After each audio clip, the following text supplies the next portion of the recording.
Welcome to another edition of the Mail Time Podcast. Today, I am responding to an extremely bizarre and I would argue unhinged podcast from Jonah Platt attacking those who had an issue with Rabbi Angela Buchdahl's lack of response and politicization of the Bima at Central Synagogue. For those who were not following it too closely, Angela Buchdahl and the clergy at Central Synagogue are highly political. In 2023, they spent a lot of time actually encouraging protest against the sitting government of Israel. And when it came for Zohran Mamdani in his mayoral campaign, they first invented a policy about not speaking out or opining on political election issues, and then refused to actually say anything about Zohran Mamdani until there was a huge public outcry. And then the Friday before the election being on Tuesday, early voting had already started. She then says something.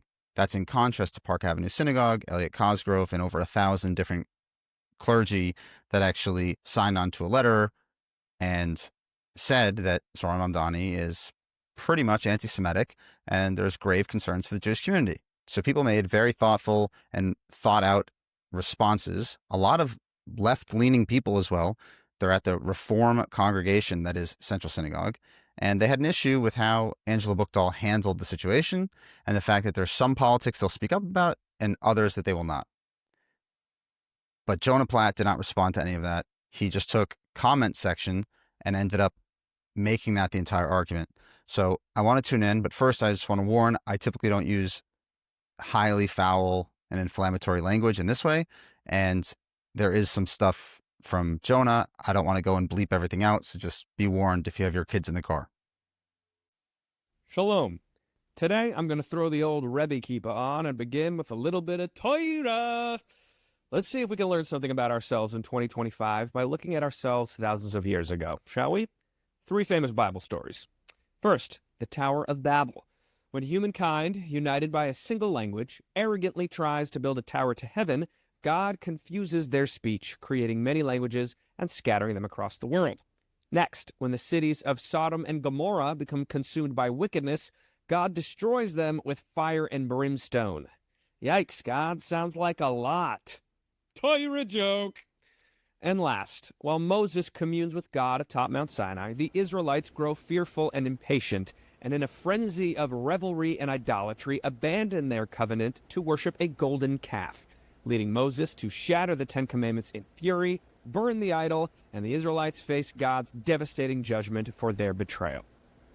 3 stories, each an example of collective moral failure, where humans, whether out of hubris, self-indulgence, cruelty, or fear, succumb to their lowest, most animalistic, most despicable instincts en masse, despite knowing full well that what they're doing is wrong. Why does the Torah include these stories? Obviously, as a warning, don't be like these weak and fallible human beings, but also as a mirror. We are these weak and fallible human beings, and at one point or another, we will be overtaken by emotions that lead us to abandon moral vigilance in favor of mob mentality that unleashes the very worst elements of our nature upon the world. Unfortunately, we see this indecency and immorality every day, as our society has normalized the expression of some of these abhorrent habits. We've got our own Tower of Babel, and it's called social media, a unifying language that provides every opportunity for frenzied cruelty to flourish like a virus if not kept in check, for Jews and non-Jews alike. One such appalling eruption of gross misconduct occurred this past week, when Rabbi Angela Buchdahl of New York Central Synagogue, who appeared recently on this show for a wonderful conversation, declined to add her name to a letter entitled A Rabbinic Call to Action, Defending the Jewish Future. She also just didn't speak out about Zohran Mamdani before that. And as for the Dvar Torah, I don't really feel that it's imperative for me to go into specific holes that are clearly there in his description. I'll just add that to basically say that if you have a different opinion than Rabbi Angela Buchdahl or some other progressive member of the rabbinate, you are essentially an idol worshiper, is not exactly in the spirit of inclusion. which calls out likely New York City Mayor Zohran Mamdani as contributing to, quote, a culture that treats Jewish self-determination as a negotiable ideal or Jewish inclusion as something to be granted, end quote. Rabbi Buchdahl's decision not... By the way, that's completely parv. There's nothing wrong with signing that statement. That's in itself pretty much an indictment of communal leaders that would refuse to sign that letter if they have their name in the political space. Angela Buchdahl signed multiple petitions against the Israeli government, whether that's with Trua or with J Street or others. So this concept that she doesn't sign political letters was only invented in the run-up to Zohran Mamdani's eventual victory. Not to sign the letter is neither the focus of my ire nor this monologue. I frankly don't care much whether this rabbi, my rabbi, or anybody does or does not sign a public letter about this or anything else. Okay, so the conversation is already pretty bizarre because the title of his podcast is Jonah Platt Reacts to the BS Attacks on Rabbi Angela Buchdahl by Jews. You're trying to then you're going to see as we go through the video that he's going to go and attack actually the videos themselves. So he's not even being intellectually honest with what he's proclaiming here. Though if you do care, that is certainly your prerogative, and I understand why and where that comes from. I know these kinds of letters are in vogue today. I've signed some myself, not signed others. It's just not something I feel accomplishes all that much, nor warrants that much conversation. And thus, I digress.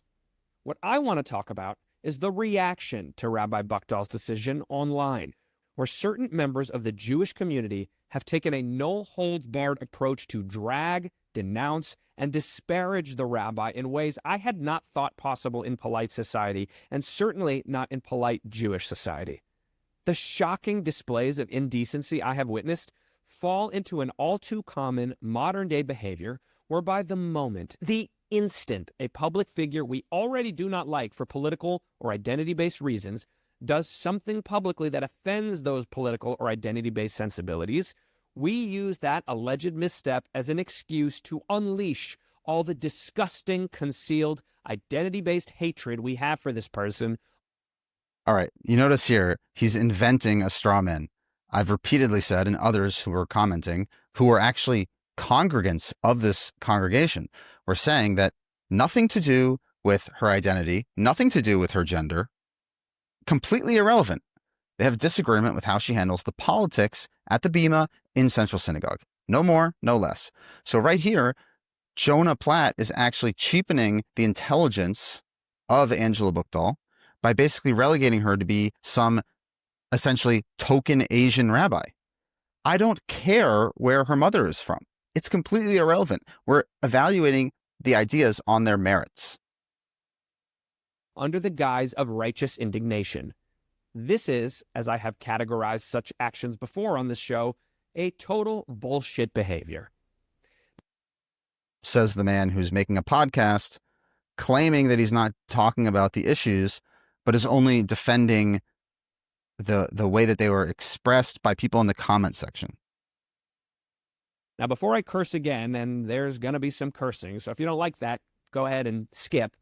Allow me to remove my Rebbe kippah and replace it with the backwards hat of a tell it like it is street tough. What I have seen online, and I don't think anybody is watching Jonah Platt and saying that it's a tell it like it is street tough. Just putting it out there.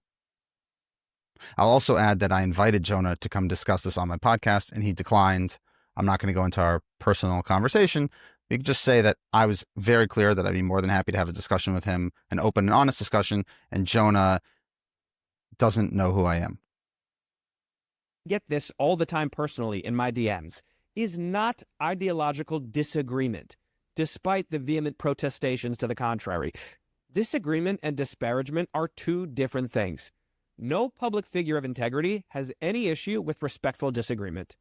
That might look like, hey, I personally find your argument on this topic to be off the mark. Here is my empirically based counter-argument. I wonder what you think of it. Thank you for your time. That's how you disagree. Hey, idiot, you're irrational, you're a fool, this is dumb, you've been brainwashed, personal insult, personal insult, personal insult, is not a disagreement. I'll also just add that the majority of the videos that I personally put out were actually just quoting the Central Synagogue clergy with their own words. So this kind of thing that he's doing here, and he's trying to say that every single person that disagreed was lobbing personal insults, is categorically false. That's just being a dick. And when the shit being said has actually nothing to do with the topic being addressed, but is instead a free-for-all of, in the case of Rabbi Buchdahl, anti-woman, anti-Asian, anti-liberal, anti-reform Jew hate, you're not just being a dick, you're being a bigot. Watching some of these videos online and, God forbid, reading the comments has been like attending a white Christian nationalist rally in reverse. So by pointing out that Angela Buchdahl is highly political, and it's ironic that she therefore cannot condemn Zoran Mamdani, you are being a bigot, and it's like white Christian nationalism. Is Jonah listening to himself? It's completely insane. There's nothing about these videos that even remotely touched on bigotry. It's the idea that the ideas of Angela Buchdahl are horrible. Has nothing to do with her gender or race or any other identity. We do not want this DEI garbage. Get rid of it. The DEI garbage doesn't help anyone. It's a cancer on society. She's not a real rabbi. Democrats are not real Jews. Surprised she's not wearing a keffiyeh. How did she... Now, by the way, I don't even see that on this comment here. I regret purchasing tickets. Her views are ridiculous, and anyone supports her is crazy. Okay. Too busy with this. It's a sign with other rabbis speaking out against Mamdani. Okay, if someone, how did she even get in? Again, I wouldn't speak like this, and that's not something I would ever write. But we're talking about the comment section. Notice he's attacking the videos as being white nationalists, but then invoking the comment section, not actually dealing with the videos by their own merits. even get in? She's plotting a left-wing political attack. She can't be trusted. Progressive Jews are the enemy. Reform convert... What he actually said was radical imams are plotting our demise and progressive rabbis are helping them. So by not standing up to Zoran Mamdani, progressive rabbis are helping them. That's not even a remotely controversial statement, but if you have objection to it, then just raise the objection with that instead of personal insult, personal insult, personal insult, which is what Jonah Platt is doing. Rabbi, what did you expect? Women rabbi, there's your answer. Stop attending reform shuls. She needs to unconvert. She's a capo on the bima. She's a wacko. She's not a real Jew. Those are the comments.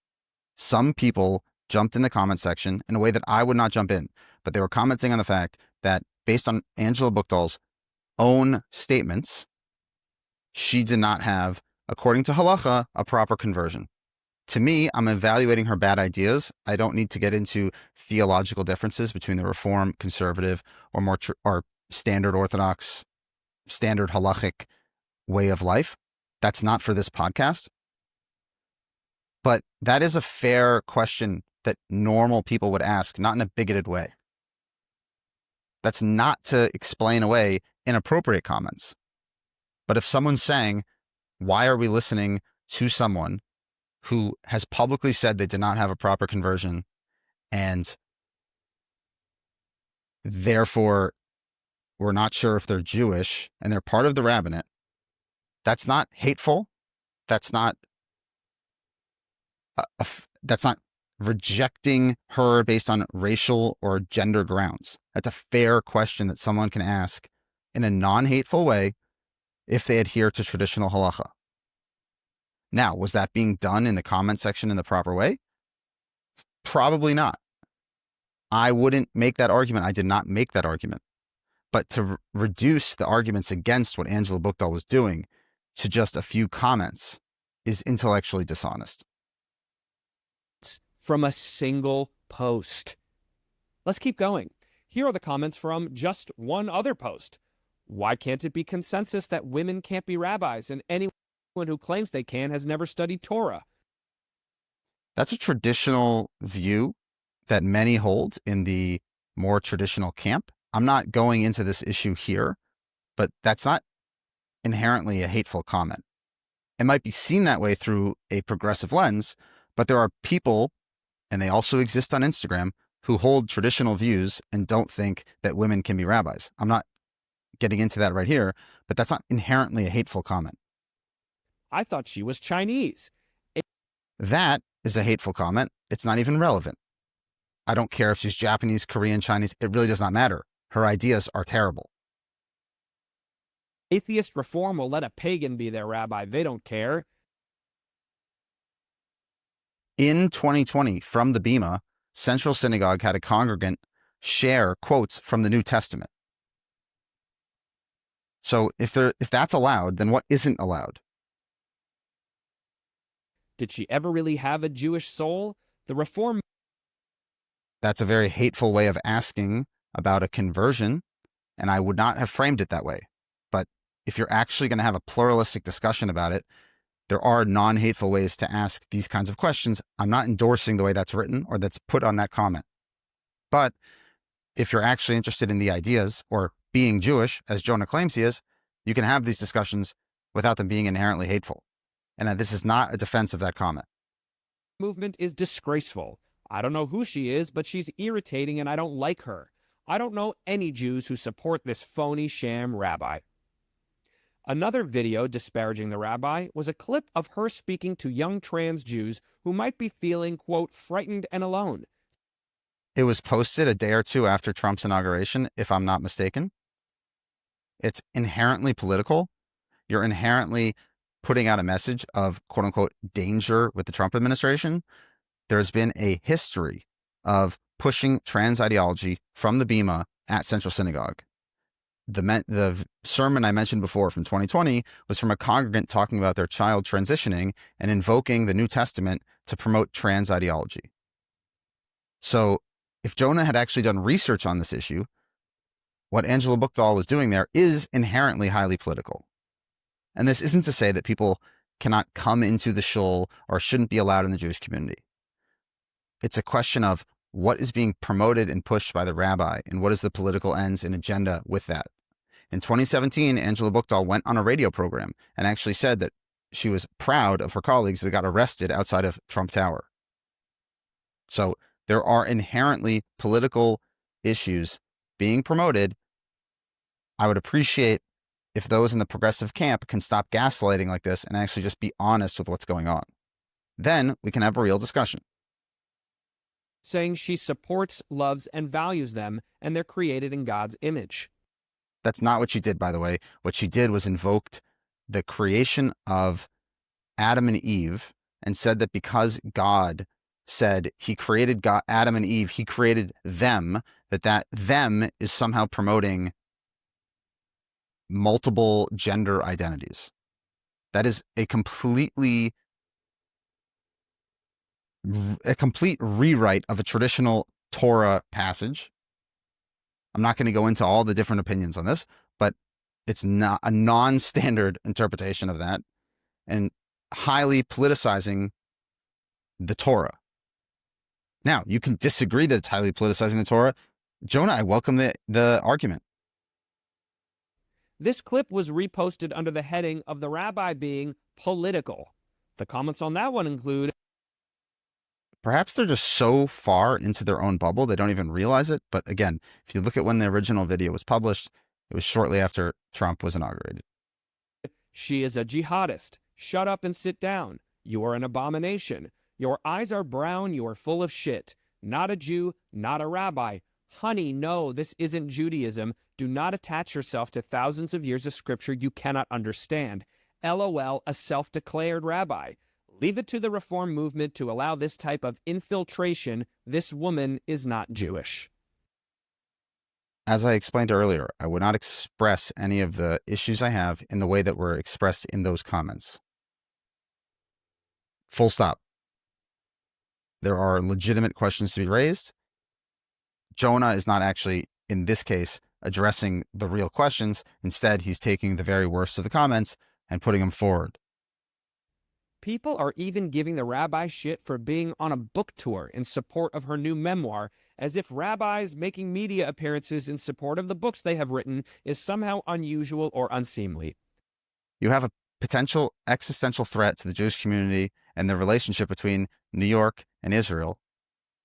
Yeah, it is a little bit of a big deal that the person is on an autobiographical book tour instead of dealing with this massive issue that's going on that threatens Jewish life in New York City. I think it's a fair question to ask.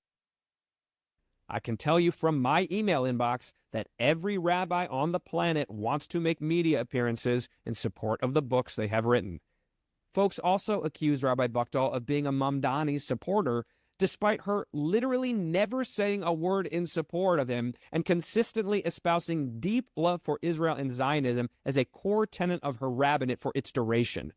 So we know that It's way more complicated than that, Mr. Jonah, because when you promote a protest of the Israeli government, you're introducing all sorts of complications.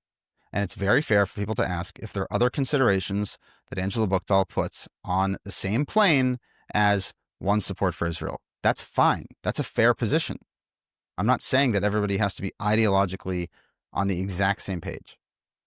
But to just reduce the argument and saying what's going on there, I want to know how many of the clergy actually support Mamdani. It's not zero. And how many of the board members support Mamdani? It's not zero. So don't be such a wise guy here. You know exactly what's going on. accusations here are flatly disingenuous and just an excuse to let the inner asshole flag fly. It doesn't take a rocket scientist to see that none of these comments actually say anything about Rabbi Buchdahl herself. What they do reveal is the hateful nature of a frenzied mob of arrogant, bigoted Jews foaming at the mouth in their excitement to tear down women, non-whites, liberals, and non-Orthodox Jews. One of the dumbest commentaries I've heard in the last 2 years. Again, taking the arguments from people in the comment section is in itself not a genuine way to engage in a conversation. But B, he's all of a sudden throwing in arrogant, bigoted. Okay, buddy. Can you address any of the actual issues that were raised? What are you doing here? Like, what's the point of this? What's the point of your podcast? So you can just say how much you hate Orthodox Jews? What's going on here? Fears about safety or assimilation or the Jewish future are legitimate concerns we all share. Expressing those fears as abject, bigoted hate in the public square is not legitimate and certainly not something we share. For anybody to talk about anybody this way is disgusting. For Jews to talk about anybody this way is especially disgusting. For Jews to talk about another Jew this way is even more disgusting. For Jews to talk this way about a rabbi, a spiritual Jewish leader, is beyond disgusting. Do we want to get into what the Reform movement has said about traditional Orthodox observance, or the fact that one of the clergy members at Central Synagogue said that Chabad is essentially Christian? Do we want to get into Angela Buchdahl protesting against the Israeli government? Do we want to get into Rick Jacobs going after the rabbin in Israel? Do we want to have this discussion, Jonah? Or do you want to sit here in your echo chamber and make these bold claims? If you want to talk about public square discourse, let's have the discussion. Again, you're talking about a few comment sections. What about rabbis getting on the bima and saying that Chabad is not Jewish? Where's your righteous indignation there? For Jews to talk this way about Rabbi Angela Buchdahl, a rabbi who has blazed a trail as both the first Asian American cantor and head rabbi of a major congregation, and it's actually just not true. After the Holocaust, there's community in Shanghai. I believe there are rabbis that were born there that then were also rabbis in America. So this is a DEI attempt to insert gender and race into the conversation when it's not there. Blazing a trail. You're talking about being a Reform rabbi. That's a woman. That's not blazing any trail. There's no trail blazed. Sorry. Open a history book. did so as a woman in a male-dominated field is revolting. For Jews to talk this way about the rabbi who, through online streaming and TV, has more Jews attend her services than any other rabbi on planet Earth. That's kind of the problem. That's why we're speaking up, because wokeism and DEI in place of Judaism is a problem, and we can have a discussion about what that looks like. But if you're entering the public square and you have millions of people watching your videos, it's fair to ask why you're all of a sudden silent on Zohran Mamdani until the very last second. And again, Jonah doesn't have the courage to actually address these issues. He's only hiding behind going after the comment section. Who has created a safe and inclusive home for literally 1 million plus Jews who might otherwise be unengaged. And non-Jews. There's no way to know how many people are actually Jewish. Just putting it out there. I mean, there really is no way. You're having people online. You have no idea who is Jewish, who isn't, what's going on. Fine.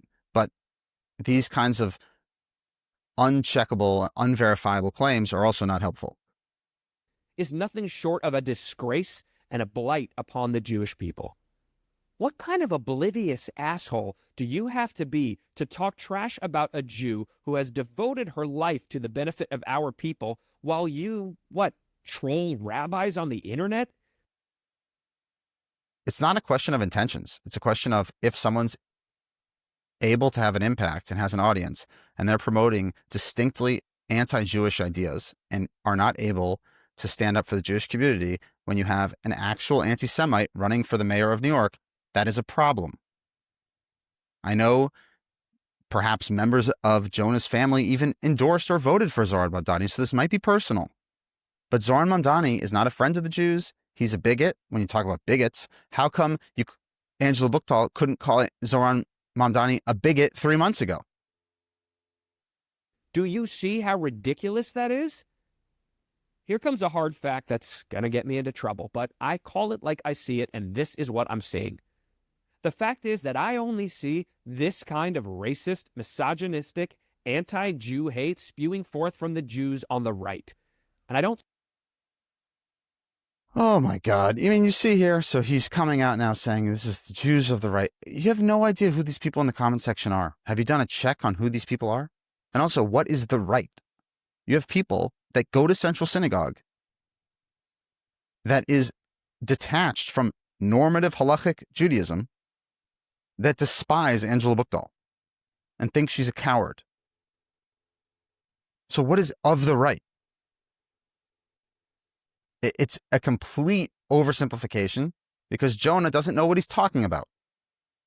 Say this with any political agenda or because I subscribe to any particular side. This is an observation based entirely on hard evidence and my own experience. I've talked about it on this show and online before. The worst hatred I get on social media, the rudest comments, and the roughest treatment is from fellow Jews on the political right. You know what's funny is that Jonah has just such a myopic way of seeing things. Look at the hatred that's directed toward the Haredi community when it comes to draft issues, justified or not. But this idea that, the people that go after me, well, it's because you're saying insane, crazy leftist things in the name of Judaism. And you can have a disagreement about it. You can have a discussion about it. That's fine. Do I support the way in which people engage online? Absolutely not. But the concept that this is somehow a uniquely right-wing thing. I mean, there's people in 2023, before October 7th, that were going to put Prime Minister Netanyahu on the side of the UN. I think they actually did. Angela Buchdahl was going to speak at that rally if she didn't have COVID. So just stop the pearl clutching here, buddy. Jews who pray at the golden calf of Donald Trump, who I have credited on numerous occasions for his accomplishments in the Middle East and fighting anti-Jew hate at home, and whom I have also disparaged on numerous occasions for his flouting of decency and democratic norms. Just because in Trump world it is acceptable to rip people to shreds based on their identity does not mean It's completely disingenuous to frame the argument this way. No person that was pushing forward the argument made any issue with woman, rabbi, where her mother was born. These were not relevant discussions. So you notice he's just framing everything as, so you must be crazy, insane Trumpist, as he sees it. This has nothing to do with Donald Trump. What's he doing with the golden calf of Donald Trump? You know who loves Donald Trump more than the Americans even? Israelis. Acceptable for decent folk to participate in this kind of public flogging. And come on, we're Jews. We're supposed to be better than this. We're humans, so we're not. But damn it, we're supposed to be. And lest you put words into my mouth, no, I am not saying all righty Jews are bigots, just like I wouldn't say all lefty Jews are terrorist supporters. I could care less where you fall politically as long as you're kind about it. But the fact remains that most Jewish bigots are on the right, and most Jewish terrorist sympathizers are on the left. Completely reject that formulation. Again, he's also conflating trying to protect traditional Jewish identity and the ability for Jewish institutions to stand up for Judaism with somehow being a racist. A rhombus isn't a square, but a square is a rhombus. What really gets my goat is the hypocrisy of these people. Jews who claim to understand Torah, flouting a dozen of its laws and teachings in their sprint to tell other Jews how un-Jewish they are. Nobody's trying to say how un-Jewish anybody is. There are objectively Jewish ideas and un-Jewish ideas. I'll go back to quoting the New Testament on Rosh Hashanah is not a Jewish idea. There's no way to make that a Jewish idea. It just does not exist. By definition, it's not a Jewish idea. So if someone's saying that they don't believe in very, very progressive determinations on Jewish conversion, that's not hateful. That's just what traditional Judaism thinks. Which Jewish value is that? We're all made in God's image? Nope. It's interesting that he says we're all made in God's image. That's actually one of the cases against trans ideology, in the sense that if you are made in God's image, then you are in the body that God gave you, and having puberty blockers or surgery is actually changing what image you were made in. So I don't want to get into too much of the trans ideology here, but it's ironic that that's the example that Jonah here tries to bring up. Embarrassing someone publicly is like killing them? Love the stranger? Learn from the mistakes of Babel, Sodom, and the golden calf? Nope, nope, nope. Too much to unpack there, but it's, again, just throwing out big examples from the Torah with no understanding of what they actually mean. You're not actually engaging in a discussion. You're trying to use the Torah as a huge hammer to just smash people and say, oh, you're a bad Jew, which is exactly what he's claiming the arguments were against Angela Buchdahl. Wrong or misguided ideas I can handle. We should all be able to handle. Being an absolute dickhead for no good reason, that I can't abide.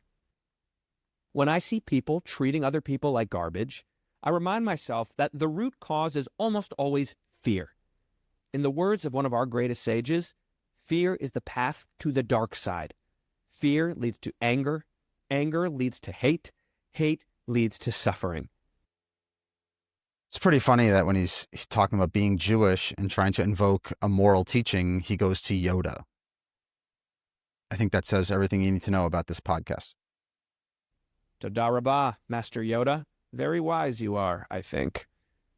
As I have said before, in our relatively safe and comfortable world, fear is a terrible motivator for personal action.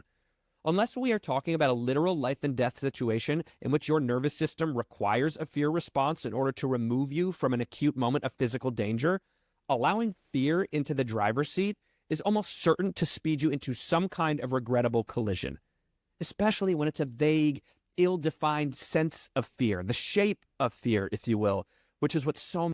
No, it's literally Zoran Mamdani starting SJP, refusing to condemn globalized intifada, having anti-Semites all around him. No, pretty legitimate fear.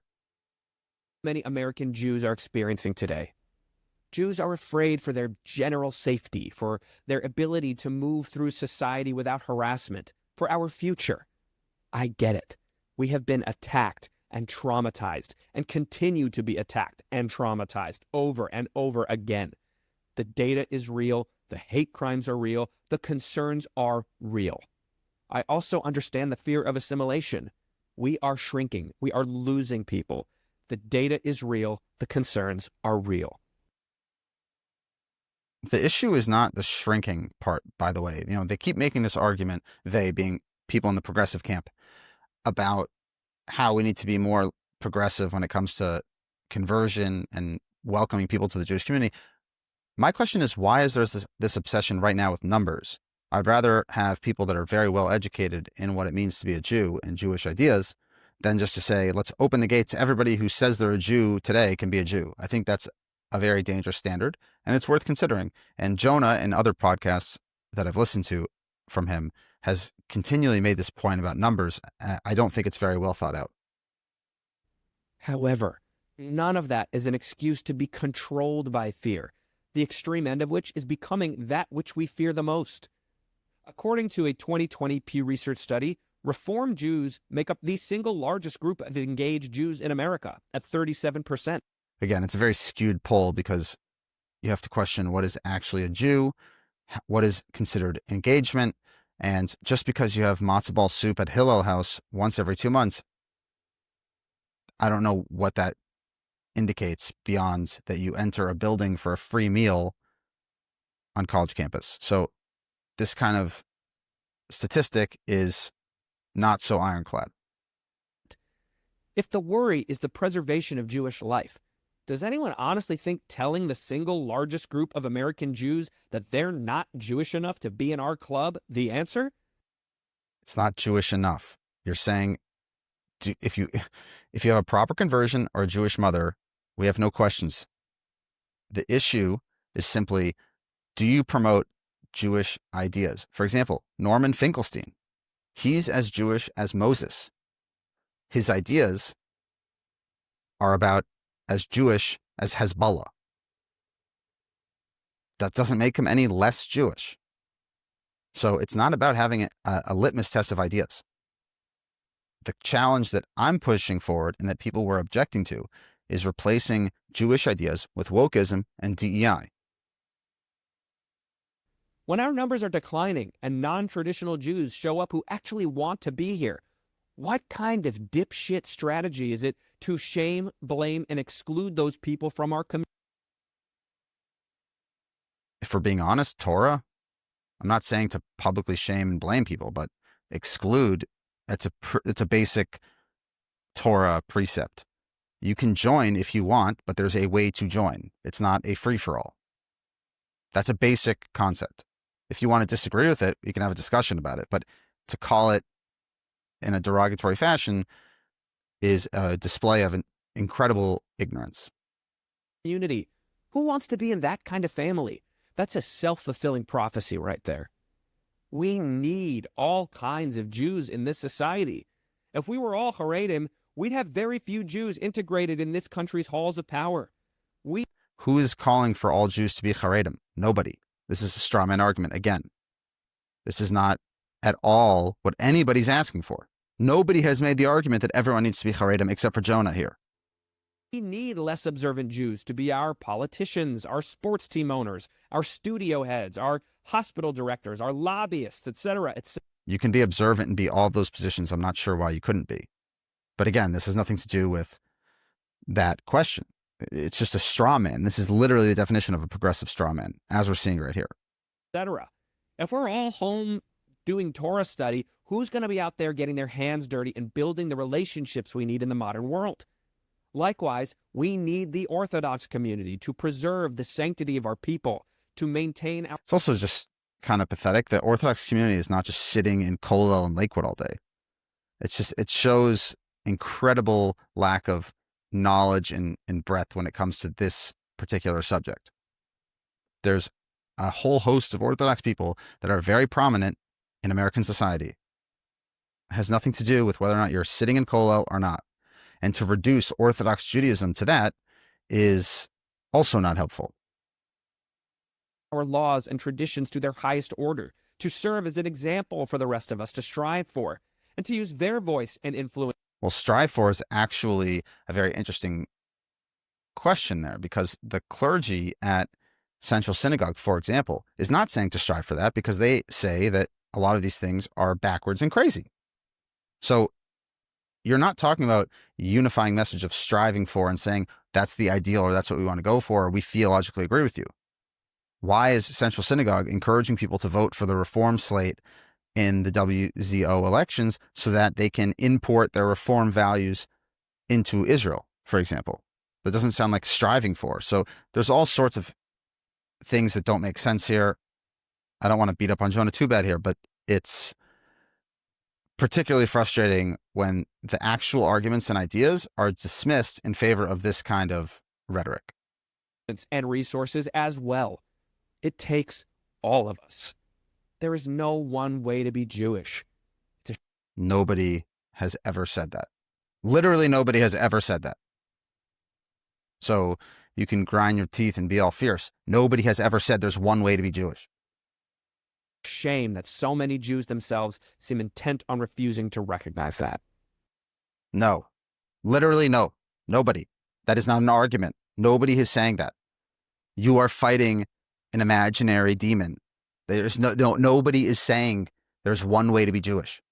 Take one step in Brooklyn and you will see 5,000 different kinds of religious observance. I don't know what in the world you're talking about. A house divided against itself cannot stand. We are surrounded by enemies in all kinds of ways, and yet there are Jews out here burning their time and energy cannibalizing other well-meaning members of our own community in public.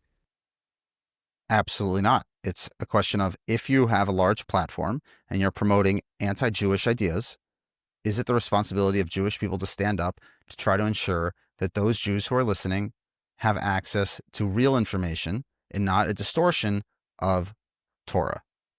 That's a fair question. That's not cannibalizing. The only people who are responding hatefully are, yes, there are some hateful comments, which of course I do not support. But the tone in which Jonah approaches this is extremely hateful. There is a difference between disagreement and disparagement, between accountability and shaming. The former leave room for discourse and growth. The latter are self-defeating, un-Jewish, indecent, and make you look like an asshole. So now you're un-Jewish. Again, when we talk about the disparaging and everything like this, I wish Jonah would listen to his own words here. Vocal, be assertive, be skeptical. Just be a racist, sexist, elitist dick about it. Arrogance, wickedness, mob mentality, and idolatry all still exist today as they did in biblical times, only now we've had millennia to study the playbook on how to avoid them. We have the answers.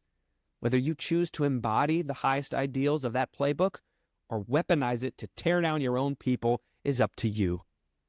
Being a real Jew is not about your politics or observance level. Being a real Jew is just about not being a dick. Has absolutely nothing to do with being a real Jew. If you're born Jewish or have a proper conversion, you can be the biggest jerk in the whole world. You're still a Jew. So your personality has nothing to do with whether or not you're a Jew. Zero. Zilch. This is the 46th episode of Being Jewish with me, Jonah Platt. Again, I invite Jonah to come have a discussion with me anytime, any place. Be more than happy to do it remotely, in person, whatever it might be. I think for the good of Jewish people, it would be very helpful to actually have a discussion about the issues that the progressive, woke, DEI infiltration into the Jewish community has. I think it would be very useful for people to actually understand exactly what that ideology is all about and how you can oppose that ideology and not be hateful toward any people. You can very much disagree with theology and ideology and not hate those people. I don't hate any of those people. I don't think any of the people that I've spoken to hate those people. The progressives that go to Central Synagogue that wish that their rabbi had spoken out 5 months ago do not hate those people. They despise the weakness of the ideas and the failure to confront evil when it's right in front of our eyes. That's it. No more, no less. Yes, comment sections oftentimes are vile. That goes to every single post, everywhere on the internet that has any sort of viral reach. And everyone should do better. But the main focus here is about actually having a true, authentic exchange of ideas and not just branding anyone who disagrees with your ideas as a racist, bigot, homophobe. That's incredibly dishonest and anti-Jewish.